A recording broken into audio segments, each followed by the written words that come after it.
ইদানিংকালে কিছু মেয়েরা আরবি ক্যালিগ্রাফি যুক্ত লেখা নেকাব হিজাব পড়া শুরু করে দিয়েছে। সেগুলির মধ্যে লেখা থাকে সুন্দর করে মাশাআল্লাহ, সুবহানাল্লাহ। এবং এই আরবি ক্যালিগ্রাফি যুক্ত লেখা নিকাব এবং হিজাব পরে মেয়েরা মনে করে যে আমরা অনেক সওয়াবের কাজ করছি, অনেক ইসলামের উপকার করে ফেলছি, এমনটা অনেকে ভাবে। কিন্তু আপনি আশ্চর্য হবেন, এই যে শব্দগুলি লেখা মাশাআল্লাহ, সুবহানাল্লাহ, আলহামদুলিল্লাহ, এই শব্দগুলি লেখা যুক্ত এই নেকাব পরার কারণে তার কিন্তু উল্টা কবিরা গুনাহ হয়ে যাচ্ছে। কিভাবে হচ্ছে আমি আপনাদেরকে একটু বলি। এই যে নেকাবের মধ্যে আলহামদুলিল্লাহ লেখা, সুবহানাল্লাহ লেখা, মাশাআল্লাহ লেখা, এগুলি কিন্তু কোরআনে কারীমের অংশ বিশেষ। কোরআনে কারীমের মধ্যে কিন্তু এই শব্দগুলো এসেছে। আপনি যদি লেখেন যে আনা উহিব্বুকা, কাইফা হালুকা, এইসব আরবি শব্দগুলি যদি লেখা থাকতো, এগুলি কোনো কোরআনে কারীমের অংশ নয়। আনা উহিব্বুকা, আমি তোমাকে ভালোবাসি, এটা একটা আরবি ভাষা। এইটা যদি লেখা থাকতো তাহলে কোনো সমস্যা ছিল না।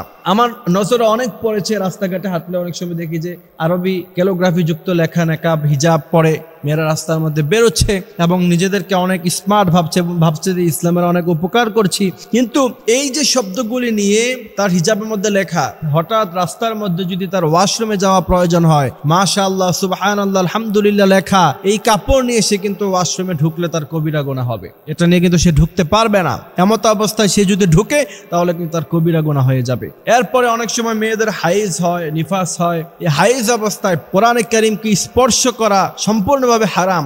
ওই সময় যদি কোনো মেয়ে এইসব নেকাবগুলি পরে মাশাআল্লাহ, আলহামদুলিল্লাহ ধরে, এটা তার জন্য উচিত হবে না, উল্টো তার জন্য গুনাহের কারণ হতে পারে। এই জন্য ইসলামের যেই কোনো বিষয় আপনাকে আগে জানতে হবে, বুঝতে হবে, তারপরে সেটাকে পালন করতে হবে। এই জন্য এই সব ক্যালিগ্রাফি যুক্ত আরবি ক্যালিগ্রাফি যেগুলোতে মাশাআল্লাহ, সুবহানাল্লাহ লেখা, এইগুলিকে না পড়ার জন্য আমরা আহ্বান করছি। এবং আল্লাহর নবী সাল্লাল্লাহু আলাইহি সাল্লাম বলছেন, ইসলাম হলো এমন জিনিস, আখলিস দীনাকা ইয়াকফিকাল আমালুল কলিল, তুমি আমল অল্প করবা কিন্তু সেটাতে ইখলাস থাকবে, সেটাতে নিয়ত ভালো থাকবে এবং তুমি ভালোভাবে বুঝবা, তারপরে তোমার সে আমলটা আল্লাহর দরবারে কবুল হবে। যদিও সে আমলটা অনেক ছোট হোক, অনেক কম হোক, কলিল হোক, কিন্তু আল্লাহ পাক সেটা কবুল করবে। আর তুমি না জেনে না বুঝে তুমি যদি হারাম টাকা 100 কোটি টাকা দান করছেন, 1 টাকা দানের সওয়াব আপনি পাবেন না।